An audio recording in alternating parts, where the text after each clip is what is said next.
आजचा मोर्चा हा राग दाखवण्याचा, ताकद दाखवण्याचा मोर्चा आहे.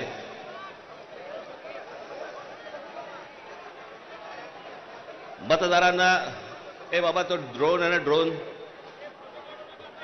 थोडं डोक्यावर आणि माझ्या वारा पडत होता.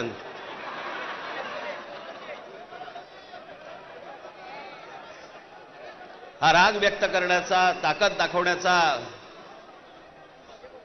दिल्लीपर्यंत समजण्याचा, समजावून सांगण्याचा हा मोर्चा आहे. या विषयामध्ये अनेक लोकांनी, माझ्या सकट सर्वांनीच या विषयामध्ये अनेकदा भाष्य केलेलं आहे, भाषणं दिलेली आहेत, बोललेलो आहेत. तोच विषय तुम्हाला नव्याने सांगण्यासारखं असं काहीच नाही. आज तुम्ही सगळेजण खूप बऱ्याच लांबून सगळीकडनं आलेला आहात. सर्वप्रथम आपणा सर्वांचे मी आभार मानतो की आपण सर्वजण मोठ्या ताकदीने आज इथे मोर्चाला जमलात.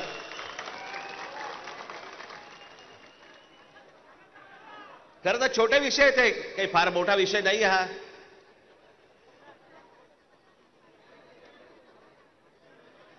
आम्ही बोलतो आहोत, उद्धव ठाकरे बोलतायत, शरद पवार साहेब बोलतायत की याच्यामध्ये दुबार मतदार आहेत. शेतकरी कामगार पक्ष बोलतोय, कम्युनिस्ट पार्टीचे लोक बोलतायत, काँग्रेसचे लोक बोलतायत, सगळेच जण बोलतायत. एवढंच नव्हे, भारतीय जनता पक्षाचे पण लोक बोलतायत की दुबार मतदार आहेत. शिंदेचे लोक बोलतायत दुबार मतदार आहेत. अजित पवारांचे लोक म्हणतायत दुबार मतदार आहेत. अरे मग अडवलंय कोणी? मग हा निवडणूक घेण्याची घाई का करतात? साधी गोष्ट आहे, मतदार याद्या साफ करा आणि मतदार याद्या साफ केल्यानंतर त्या पूर्ण पारदर्शक केल्यावरती मग जेव्हा निवडणुका होतील त्याच्यानंतर यश कोणाचं, अपयश कोणाचं, सगळ्या गोष्टी मान्य. पण सगळं लपून लपून लपून छपून जे चालू आहे ते कशासाठी? पण मी आज 2-3च गोष्टी तुम्हाला आज दाखवण्यासाठी इथे आणलेल्या आहेत.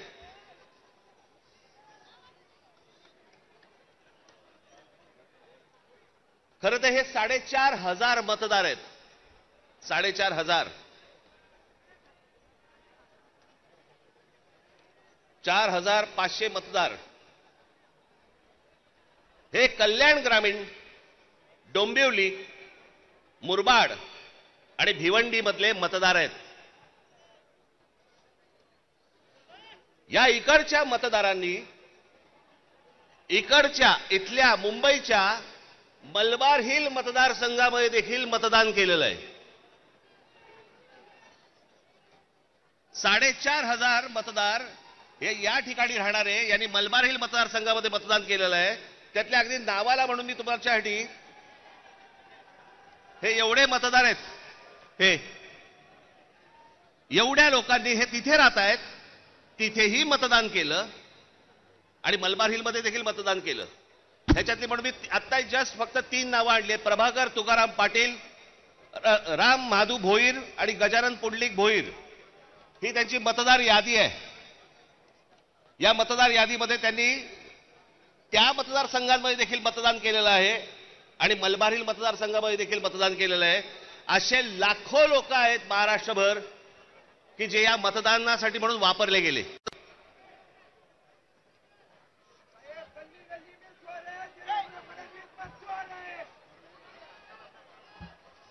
आता मी तुम्हाला अजून एक गोष्ट दाखवणार आहे की लोक म्हणतात की पुरावे कुठे आहेत, पुरावे कुठे आहेत.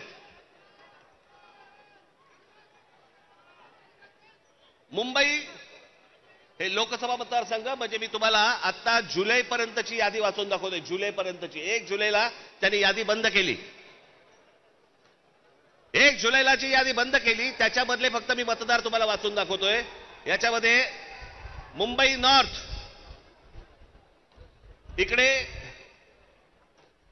एका लोकसभा मतदारसंघामध्ये 17,29,456 मतदार आहेत. याच्यापैकी 62,370 हे दुबार आहेत. मुंबई नॉर्थ वेस्ट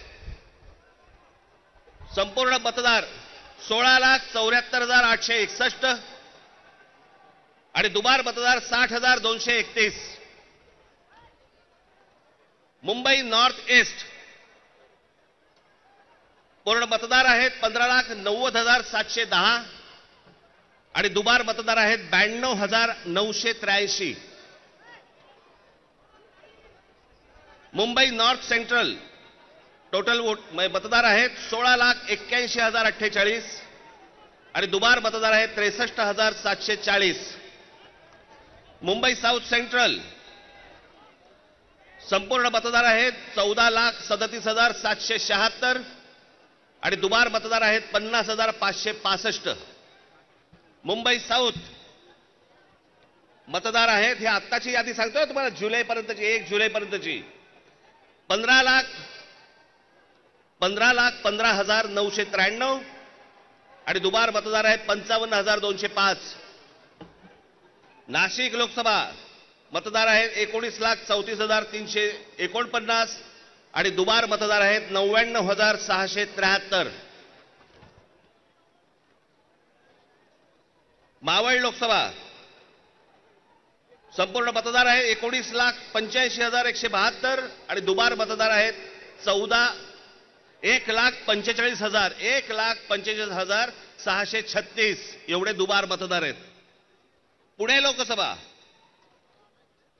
17,12,242 दुबार मतदार आता आहे तिकडे 1,02,002.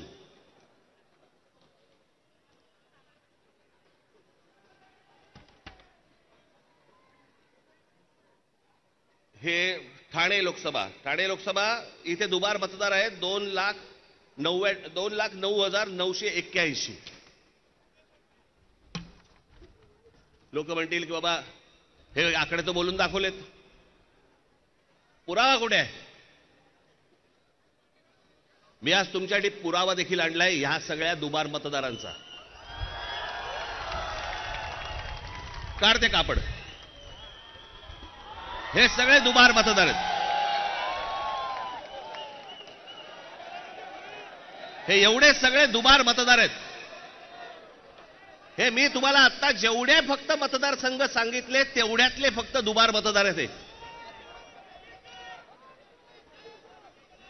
म्हणजे तुम्हाला कल्पना येईल महाराष्ट्रामध्ये काय प्रकारचा गोंधळ येतो.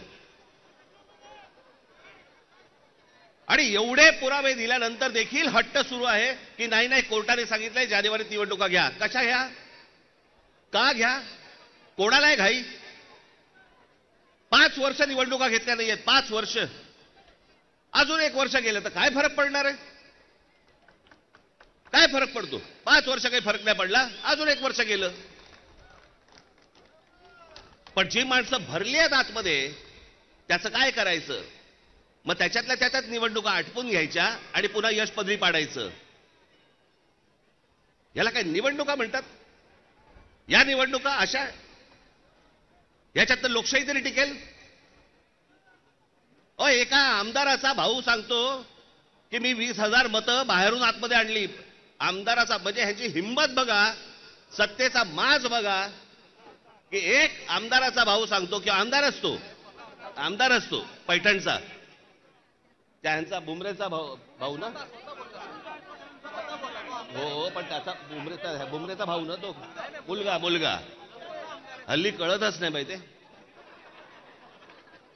या मतदार याद्या तपासताना ह्याच्यातला कोण त्या दिवशी सांगितलं नाही का मी, मुलीचं वय 114, वडिलांचं वय 43. त्या दिवशी काय मला बोलायचं ते मी बोललो. काहीही चालू आहे. त्या नवी मुंबईमध्ये नवी मुंबईचे आयुक्तांच्या बंगल्यावरती मतदार नोंदवले गेलेत. कोणीतरी सुलभ शौचालयामध्ये नोंदवला गेला. कुठेही बसलेला दिसला की काही नोंदवायचा का? ही अत्यंत लाजिरवाणी गोष्ट मला असं वाटतं ही देशभर सुरू आहे, प्रत्येक ठिकाणी सुरू आहे, प्रत्येक मतदारापर्यंत समजलंय. परवा दिवशी तर मी त्या वोटिंग मशीन बद्दल बोललो, मी त्याचं डेमॉन्स्ट्रेशन दिलं. मी हे गेले 2017 पासून ओरडून सांगतोय की ह्याच्यामध्ये गडबड आहे, ह्याच्यामध्ये गोंधळ आहे. अशा प्रकारच्या अहो साधी गोष्ट आहे, 232 आमदार निवडून आल्यानंतर जर महाराष्ट्रामध्ये मातम असेल, महाराष्ट्रामध्ये जर समजा सन्नाटा असेल, महाराष्ट्रामध्ये काहीच नसेल, सगळे जर मतदार हे गोंधळलेल्या अवस्थेमध्ये असतील आणि सगळ्यांना जर आश्चर्य पडलं असेल, अहो निवडून आलेल्यांना चिमटे काढून बघत होते निवडून आलेले लोक की मी कसा आलो निवडून. पण निवडून आलेल्याची सोय अगोदरच झाली होती, त्याच्यामुळे त्याला माहिती नव्हतं की मी निवडून येणार. हे सगळे कारस्थानं, या सगळ्या गोष्टी, ह्या सगळ्या निवडणूक आयोगाच्या मार्फत सगळ्या सुरू आहेत. कशा निवडणुका लढवायच्या मला जरा सांगा. भाई जो मतदार उन्हातारामध्ये रांगेमध्ये उभा राहतो त्याच्या मतांचा अपमान नाही का? म्हणजे मतदारांनी मतदान नोंदवायचं, कुठेही करायचं, पण मॅच अगोदरच फिक्स आहे, त्याच्या मताला काय किंमत आहे?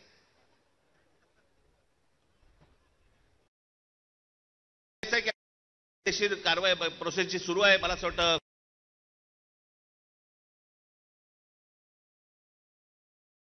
पण एक गोष्ट आपल्याला सांगतो, जेव्हा कधी निवडणुका होतील, जाता आता फक्त आपल्याला एकच सांगेन, जेव्हा कधी निवडणुका होतील, एक तर पहिल्यांदा तुम्ही घराघरामध्ये जा, सर्वजण याद्यांवरती सगळ्यात जोरात काम करावं. चेहरे कळले पाहिजेत, एकेका यादीवरचे सगळ्यांना चेहरे कळले पाहिजेत. ती माणसं तिकडे मतदार नोंदणीची म्हणजे आपलं मतदाराच्या ठिकाणी बसले पाहिजेत. आणि त्यानंतर जर समजा तिकडे हे दुबार तिबार वाले जर आले, तिथेच फोडून काढायचे.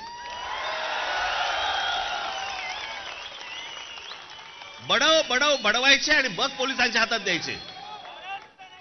त्याशिवाय हे वटणीवरती येणार नाही. त्याशिवाय हा महाराष्ट्रामधला जो चाललेला कारभार आहे हा वटणीवरती येणार नाही. आज आपण सगळेजण इतक्या मोठ्या संख्येने इकडे सगळेजण आलात, मी आपल्या सर्वांचे मी आभार मानतो आणि आपली सर्वांची रजा घेतो. धन्यवाद. जमलेल्या माझ्या तमाम जागरूक देशभक्त आणि खऱ्या मतदार बांधवांनो, भगिनींनो आणि मातांनो,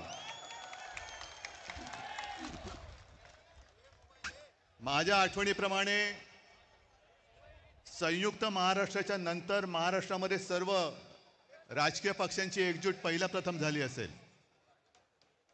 ही विरोधी पक्षांची एकजूट नाही, ही लोकशाहीचं प्रतिनिधित्व आणि लोकशाहीचं नेतृत्व करणाऱ्या सर्व राजकीय पक्षांची एकजूट आहे.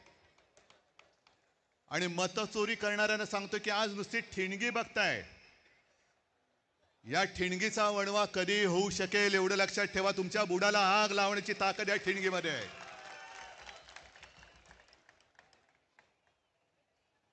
मध्यंतरी एक मी शब्द वापरला, तो गाजला. कोणता शब्द तुम्हाला कळेल? शोलेमध्ये एक डायलॉग आहे, दूर गांव में जब आधी रात बच्चा रोता है तो माँ कहती है सो जा नहीं तो. तसं आज तुम्हाला सांगतोय की आता जागे झाल्यात, जागे राहा, नाहीतर ॲनाकोंडा आ जाएगा. या ॲनाकोंडाला आता आपल्याला कोंडावंच लागेल, कारण नाहीतर सुधारणार नाहीत. मला एका गोष्टीचं आश्चर्य वाटतं की एवढ्या सगळ्या धडधडीत पुरावे, आज राजनीती किती डोंगरच आहे तो, रोज कुठून ना कुठून तरी पुरावे येत आहेत, तरी सुद्धा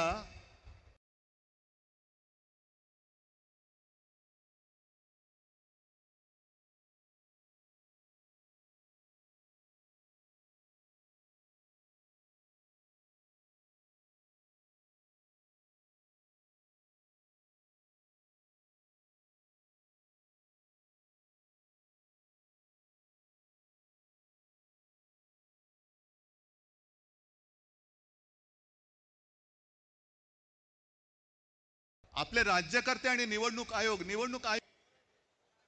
लोकसभेच्या पक्ष म्हणजे आपण कोणत्या मतदारसंघात कसा लाभ घेतलेला आहे याचा पर्दाफाश मी करेन. मी मुख्यमंत्र्यांना तुमच्या सगळ्यांच्या साक्षीने आव्हान देतो आहे की तुम्ही आमचा पर्दाफाश करूनच टाका एकदा. काय ते दूध का दूध, पाणी का पाणी.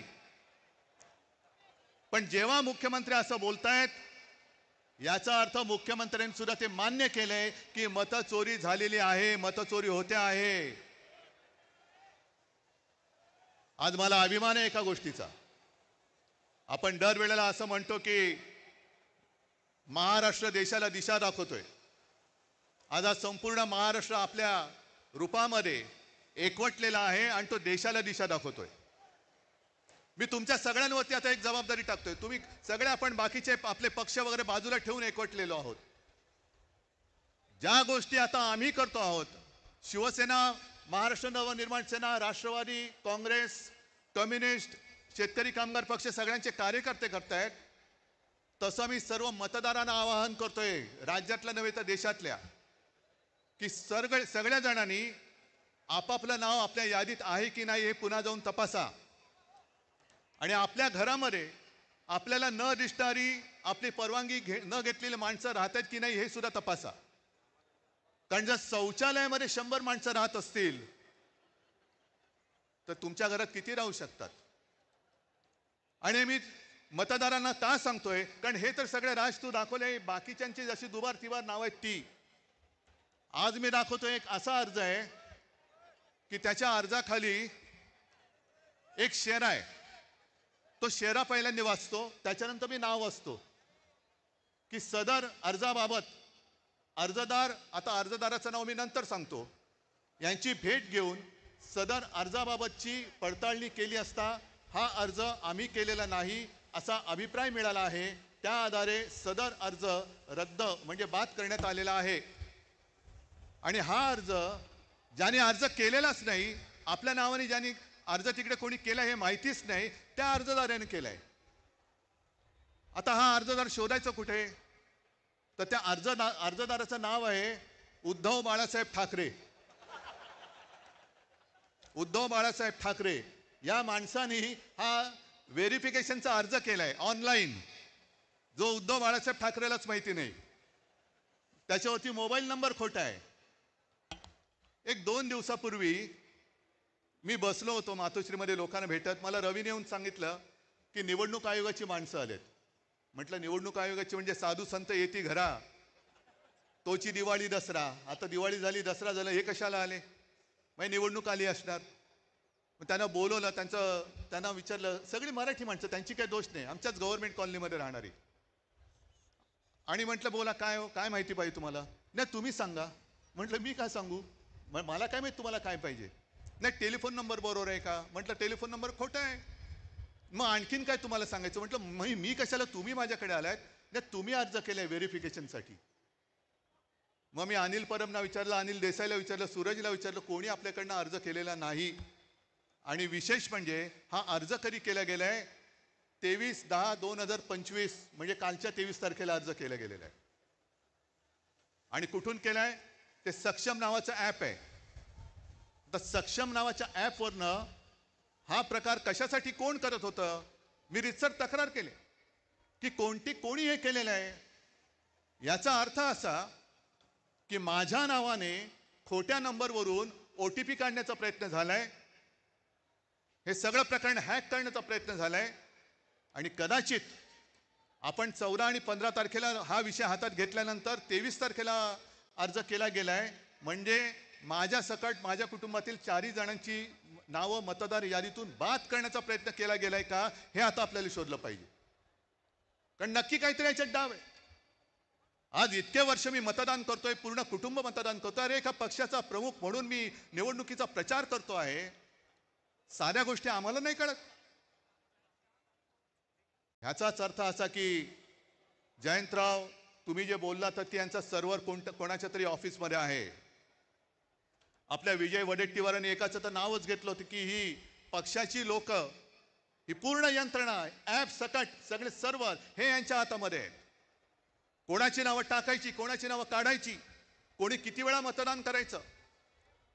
आमचं म्हणणं असं अजिबात नाही की आम्ही निवडणुका होऊच देणार नाही. आम्हाला निवडणुका पाहिजेत.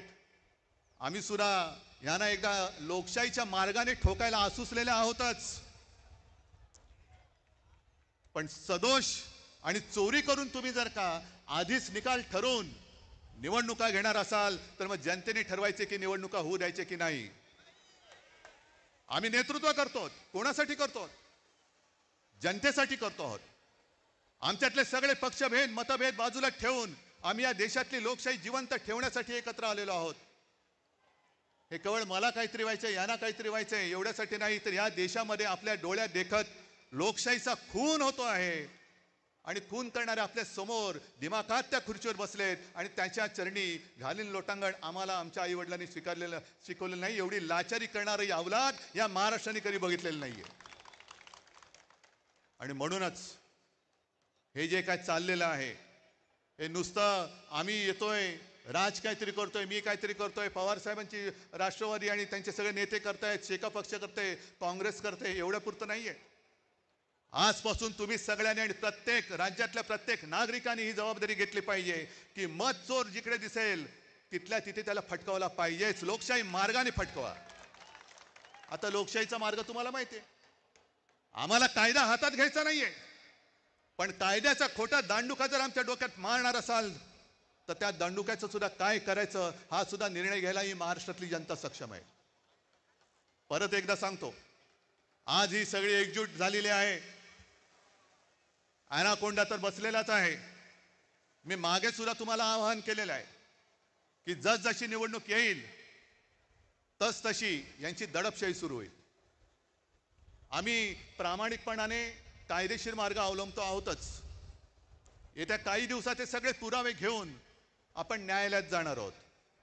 बघू न्यायालयामध्ये तरी आपल्याला न्याय मिळतो की नाही याची सुद्धा परीक्षा होईल. निवडणूक आयोग तर तिकडे लाचार झालेलाच आहे. शिवसेनेची केस तिकडे सर्वोच्च न्यायालयात 3-4 वर्ष सुरूच आहे. पण आता मात्र आम्हाला न्याय पाहिजे. सगळे साक्षी पुरावे दिल्यानंतर आम्हाला आता न्याय मिळाला पाहिजे. आणि जर का त्या न्यायालयात न्याय मिळेल अशी आमची खात्री आहेच, पण नंतर जनतेचं न्यायालय या सगळ्या मतचोरांचं काय करायचं याचा निर्णय घ्यायला हे सक्षम आहे. तुमच्या मनगटामध्ये ताकद आहे का नुसतं आम्ही दोघं भाऊ बनून एकत्र आलोय म्हणून आता आपलं काम झालं?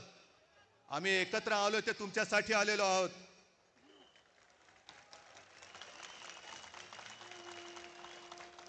आम्ही एकत्र आलो आहोत ते मराठी माणसासाठी आलो आहोत. आम्ही एकत्र आलो ते हिंदूंसाठी आणि महाराष्ट्रासाठी आलेलो आहोत. पण अशा वेळेला आम्ही पुढे जात असताना तुम्ही भक्कमपणाने साथ देणं हे तुमचं कर्तव्य आहे. आणि जर साथ देण्याची तुमच्यात धमक असेल तर एकदाच मला दोन्ही हाताच्या मुठी आवडून वरती करून दाखवा. आणि मुद्दामून या तुम्हाला सांगितले कारण फोटोग्राफरने फोटो घेऊन हा मतचोरांच्या बादशाकडे पाठवून द्या. बघा ही मूठ महाराष्ट्राने आवडलेली आहे. जर मत चोरी करून तुम्ही निवडणुका घेण्याचा प्रयत्न कराल तर ही मूठ तुमच्या टाळक्यात हाणल्याशिवाय राहणार नाही. जय हिंद, जय महाराष्ट्र.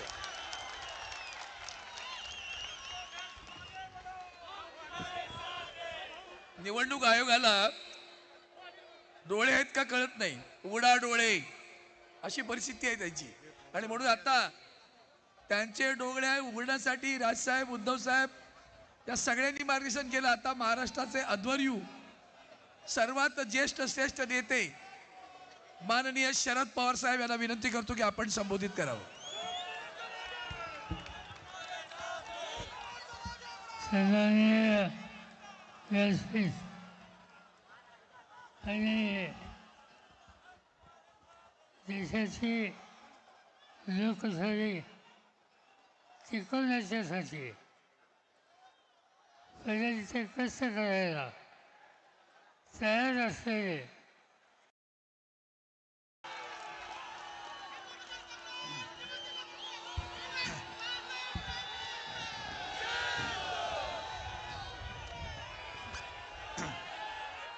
व्यासपीठावरील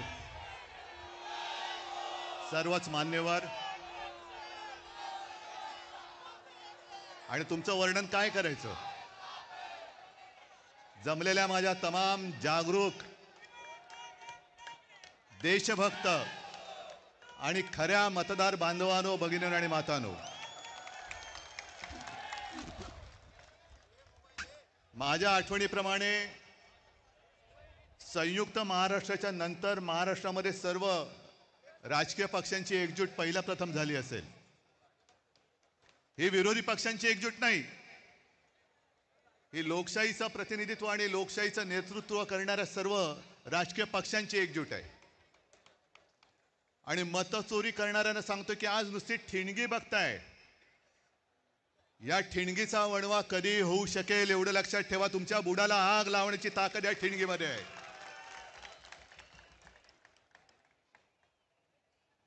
मध्यंतरी एक मी शब्द वापरला तो गाजला.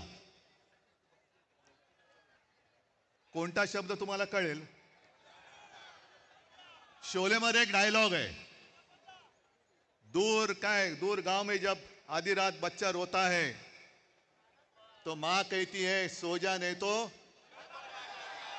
तसं आज तुम्हाला सांगतोय की आता जागे झाल्यात, जागे राहा, नाहीतर ॲनाकोंडा आ जाएगा. या ॲनाकोंडाला आता आपल्याला कोंडावंच लागेल, कारण नाहीतर सुधारणार नाहीत. मला एका गोष्टीचं आश्चर्य वाटतं की एवढ्या सगळ्या धडधडीत पुरावे आज राजनेता किती डोंगरच आहे तो. रोज कुठून ना कुठून तरी पुरावे येत आहेत. तरी सुद्धा आपले राज्यकर्ते आणि निवडणूक आयोग लोकसभेच्या विपक्ष म्हणजे आपण कोणत्या मतदारसंघात कसा लाभ घेतलेला आहे याचा पर्दाफाश मी करेन. मी मुख्यमंत्र्यांना तुमच्या सगळ्यांच्या साक्षीने आव्हान देतो आहे की तुम्ही आमचा पर्दाफाश कराच, करूनच टाका एकदा. काय ते दूध का दूध पाणी का पाणी.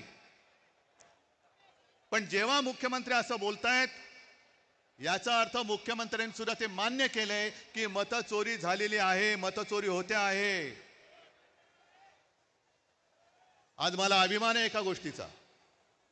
आपण दरवेळेला असं म्हणतो की महाराष्ट्र देशाला दिशा दाखवतोय. आज संपूर्ण महाराष्ट्र आपल्या रूपामध्ये एकवटलेला आहे आणि तो देशाला दिशा दाखवतोय. मी तुमच्या सगळ्यांवरती आता एक जबाबदारी टाकतोय. तुम्ही सगळे आपण बाकीचे आपले पक्ष वगैरे बाजूला ठेवून एकवटलेलो आहोत. ज्या गोष्टी आता आम्ही करतो आहोत, शिवसेना, महाराष्ट्र नवनिर्माण सेना, राष्ट्रवादी काँग्रेस, कम्युनिस्ट, शेतकरी कामगार पक्ष सगळ्यांचे कार्यकर्ते करतायत, तसं मी सर्व मतदारांना आवाहन करतोय, राज्यातल्या नव्हे तर देशातल्या, की सगळ्या जणांनी आपापलं नाव आपल्या यादीत आहे की नाही हे पुन्हा जाऊन तपासा. आणि आपल्या घरामध्ये आपल्याला न दिसणारी, आपली परवानगी न घेतलेली माणसं राहतात की नाही हे सुद्धा तपासा. कारण जर शौचालयामध्ये 100 माणसं राहत असतील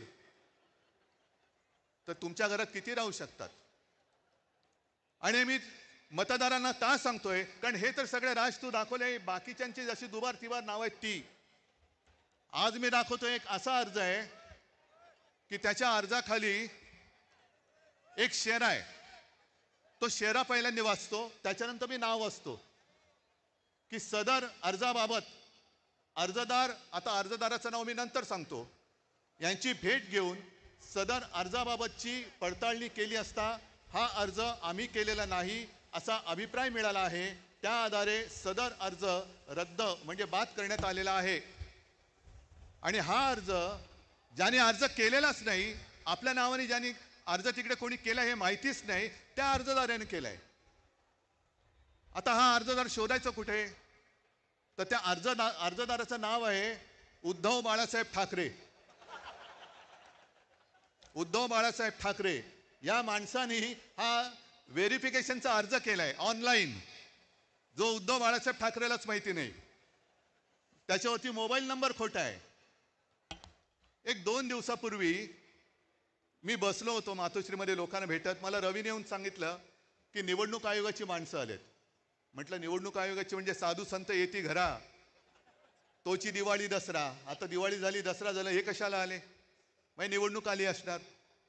मग त्यांना बोलवलं, त्यांना विचारलं. सगळी मराठी माणसं, त्यांची काही दोष नाही, आमच्याच गव्हर्नमेंट कॉलनीमध्ये राहणारी. आणि म्हटलं बोला, काय माहिती पाहिजे तुम्हाला? नाही तुम्ही सांगा. म्हटलं मी काय सांगू, मला काय माहिती तुम्हाला काय पाहिजे? नाही टेलिफोन नंबर बरोबर आहे का? म्हटलं टेलिफोन नंबर खोटा आहे. मग आणखीन काय तुम्हाला सांगायचं? म्हटलं मी कशाला, तुम्ही माझ्याकडे आलात. नाही तुम्ही अर्ज केलाय व्हेरिफिकेशनसाठी.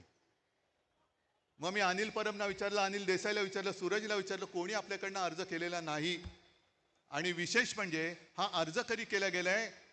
23/10/2025 म्हणजे कालच्या 23 तारखेला अर्ज केला गेलेला आहे. आणि कुठून केलाय? ते सक्षम नावाचं ॲप आहे.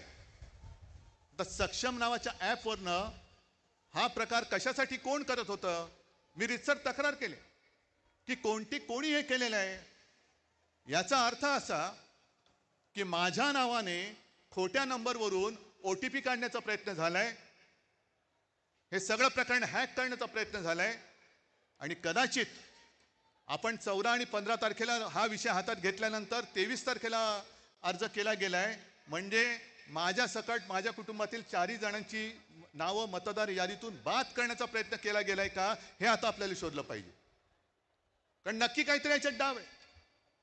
आज इतके वर्ष मी मतदान करतोय, पूर्ण कुटुंब मतदान करतोय. अरे एका पक्षाचा प्रमुख म्हणून मी निवडणुकीचा प्रचार करतो आहे. साध्या गोष्टी आम्हाला नाही कळत. ह्याचाच अर्थ असा की जयंतराव, तुम्ही जे बोलला तर त्यांचा सर्व्हर कोणाच्या तरी ऑफिसमध्ये आहे. आपल्या विजय वडेट्टीवारांनी एकाचं तर नावच घेतलं होतं की ही पक्षाची लोक, ही पूर्ण यंत्रणा, ॲप सकट सगळे सर्व्हर हे यांच्या हातामध्ये आहे. कोणाची नावं टाकायची, कोणाची नावं काढायची, कोणी किती वेळा मतदान करायचं. आमचं म्हणणं असं अजिबात नाही की आम्ही निवडणुका होऊच देणार नाही. आम्हाला निवडणुका पाहिजेत. आम्ही सुद्धा यांना एकदा लोकशाहीच्या मार्गाने ठोकायला आसुसलेले आहोतच. पण सदोष आणि चोरी करून तुम्ही जर का आधीच निकाल ठरवून निवडणुका घेणार असाल तर मग जनतेने ठरवायचे की निवडणुका होऊ द्यायचे की नाही. आम्ही नेतृत्व करतो. कोणासाठी करतो? जनतेसाठी करतो आहोत. आमच्यातले सगळे पक्षभेद मतभेद बाजूला ठेवून आम्ही या देशातली लोकशाही जिवंत ठेवण्यासाठी एकत्र आलेलो आहोत. हे केवळ मला काहीतरी व्हायचंय, यांना काहीतरी व्हायचंय एवढ्यासाठी नाही, तर या देशामध्ये आपल्या डोळ्यात देखत लोकशाहीचा खून होतो आहे. आणि खून करणारे आपल्या समोर दिमाखात त्या खुर्चीवर बसलेत आणि त्यांच्या चरणी घालीन लोटांगण आम्हाला आमच्या आई वडिलांनी शिकवलेलं नाही. एवढी लाचारी करणारी अवलाद या महाराष्ट्राने कधी बघितलेलं नाहीये. आणि म्हणूनच हे जे काय चाललेलं आहे, हे नुसतं आम्ही येतोय, राज काहीतरी करतोय, मी काहीतरी करतोय, पवार साहेबांची राष्ट्रवादी आणि त्यांचे सगळे नेते करतायत, शेका पक्ष करते, काँग्रेस करते, एवढ्या पुरतं नाहीये. आजपासून तुम्ही सगळ्यांनी आणि प्रत्येक राज्यातल्या प्रत्येक नागरिकांनी ही जबाबदारी घेतली पाहिजे की मत चोर जिकडे दिसेल तिथल्या तिथे त्याला फटकावला पाहिजेच. लोकशाही मार्गाने फटकवा. आता लोकशाहीचा मार्ग तुम्हाला माहिती आहे. आम्हाला कायदा हातात घ्यायचा नाहीये, पण कायद्याचा खोटा दांडुका जर आमच्या डोक्यात मारणार असाल तर त्या दांडुक्याचं सुद्धा काय करायचं हा सुद्धा निर्णय घ्यायला ही महाराष्ट्रातली जनता सक्षम आहे. परत एकदा सांगतो, आज ही सगळी एकजूट झालेली आहे. ॲनाकोंडा तर बसलेलाच आहे. मी मागे सुद्धा तुम्हाला आवाहन केलेलं आहे की जसजशी निवडणूक येईल तस तशी यांची दडपशाही सुरू होईल. आम्ही प्रामाणिकपणाने कायदेशीर मार्ग अवलंबतो आहोतच. येत्या काही दिवसात हे सगळे पुरावे घेऊन आपण न्यायालयात जाणार आहोत. बघू न्यायालयामध्ये तरी आपल्याला न्याय मिळतो की नाही याची सुद्धा परीक्षा होईल. निवडणूक आयोग तर तिकडे लाचार झालेलाच आहे. शिवसेनेची केस तिकडे सर्वोच्च न्यायालयात 3-4 वर्ष सुरूच आहे. पण आता मात्र आम्हाला न्याय पाहिजे. सगळे साक्षी पुरावे दिल्यानंतर आम्हाला आता न्याय मिळाला पाहिजे. आणि जर का त्या न्यायालयात न्याय मिळेल अशी आमची खात्री आहेच, पण नंतर जनतेचं न्यायालय या सगळ्या मतचोरांचं काय करायचं याचा निर्णय घ्यायला हे सक्षम आहे. तुमच्या मनगटामध्ये ताकद आहे का नुसतं आम्ही दोघं भाऊ बनून एकत्र आलोय म्हणून आता आपलं काम झालं? आम्ही एकत्र आलोय ते तुमच्यासाठी आलेलो आहोत.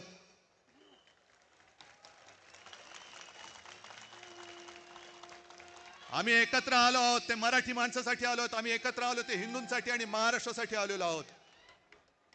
पण अशा वेळेला आम्ही पुढे जात असताना तुम्ही भक्कमपणाने साथ देणं हे तुमचं कर्तव्य आहे. आणि जर साथ देण्याची तुमच्या धमक असेल तर एकदाच मला दोन्ही हाताच्या मुठी आवडून वरती करून दाखवा. आणि मुद्दामून या तुम्हाला सांगितले, कारण फोटोग्राफरने फोटो घेऊन हा मतचोरांच्या बादशाकडे पाठवून द्या. बघा ही मूठ महाराष्ट्राने आवडलेली आहे. जर मत चोरी करून तुम्ही निवडणुका घेण्याचा प्रयत्न कराल तर ही मूठ तुमच्या टाळक्यात हाणल्याशिवाय राहणार नाही. जय हिंद, जय महाराष्ट्र.